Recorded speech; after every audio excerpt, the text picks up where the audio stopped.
I always thought honesty was the strongest foundation for love. That's what I told myself when Claire and I started dating 5 years ago. We were the couple everyone envied. Spontaneous weekend trips, late-night talks about nothing, laughter that filled our tiny apartment. Somewhere along the line, though, that laughter started to fade. At first, I blamed stress. Claire had just started a new job at a marketing firm downtown, and her hours stretched longer every week.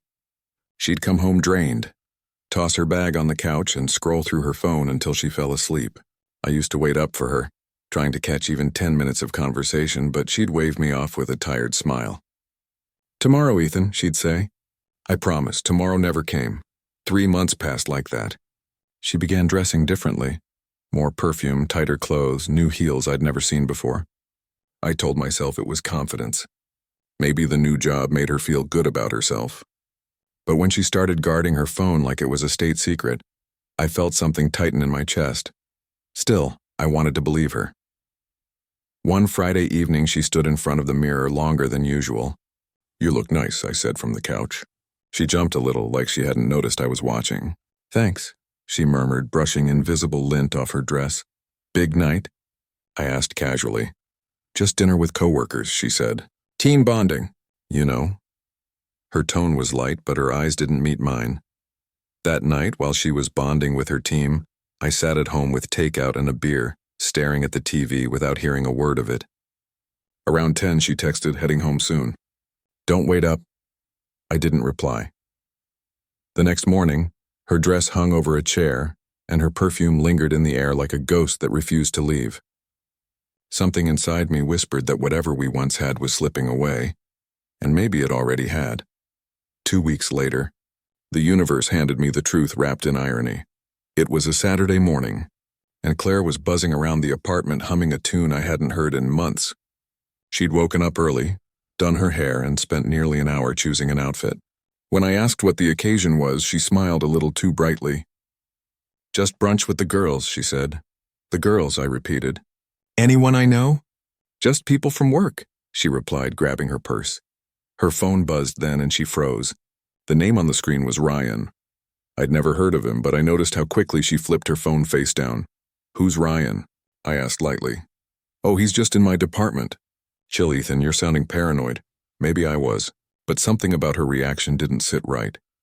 When she left, I sat there in silence, staring at the door long after it closed. Then, like a fool, I decided to trust her one more time. That evening, I went out with my friend Daniel. We hit a local bar just to get my mind off things. Around 8 p.m., Daniel nudged me and nodded toward the entrance. "Isn't that Claire?" I followed his gaze. My heart stopped. There she was, Claire, walking in with a man I didn't recognize. Tall, clean-cut, wearing a confident grin. She laughed at something he said, touching his arm lightly as they found a table. She looked radiant, happy. The kind of happy she hadn't been with me in months. Daniel swore under his breath, but I couldn't hear him. My ears rang with the sound of my own pulse. "Want to leave?" he asked quietly. I shook my head. "No, let's stay." I ordered another drink and watched from the corner of my eye. They leaned in close, whispering, laughing, sharing bites of food. I realized in that moment I wasn't watching strangers. I was watching the ghost of my relationship already buried and replaced. When the waiter brought my bill, I stood up. I didn't storm over. I didn't shout. I simply walked past their table on my way out. Claire saw me first. Her laughter died mid-sentence. "Ethan?" she breathed, color draining from her face. I smiled politely. "Good luck on your date," I said softly. Her mouth opened, but no sound came out. The man turned, confusion flashing across his face. I didn't wait for her excuse. I just walked out. Outside, the night air felt colder than I expected. My hands trembled, not with anger, but with clarity. Every late night, every guarded phone, every fake smile, it all made sense now. The truth wasn't a thunderclap. It was a slow, quiet realization that the person you loved stopped choosing you long ago. When I got home, I sat on the couch, the same spot where I used to wait for her.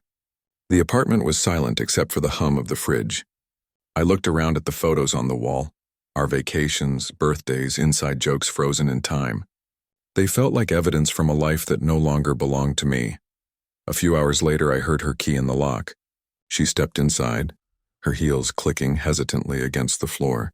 Ethan, I can explain, she started. I looked up, calm. You don't have to, I said. I already know. Tears welled in her eyes. It's not what it looked like. I almost laughed at that. Claire, you don't owe me a performance. Whatever this is, it ended long before tonight. She sank onto the chair, sobbing quietly. I didn't feel hatred, just emptiness. Maybe that's the real sign it's over, when the pain stops burning and just turns cold. I packed a small bag that night. Clothes, charger, wallet. She didn't stop me. Maybe she knew there was nothing left to say.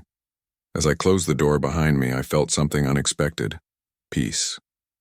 Not happiness, not victory, just peace. It's strange how betrayal doesn't always explode. Sometimes it just fades in like background noise until you can't ignore it anymore. I drove until sunrise, the sky slowly turning gold. I pulled over, rolled down the window, and let the wind hit my face. For the first time in months, I felt like I could breathe again. People say love dies slowly, but maybe it's not death, it's evolution. Sometimes you have to lose what you thought you needed to find what you truly deserve. And that night, watching her freeze under my smile, I finally knew the truth. I wasn't losing her. She'd already lost me.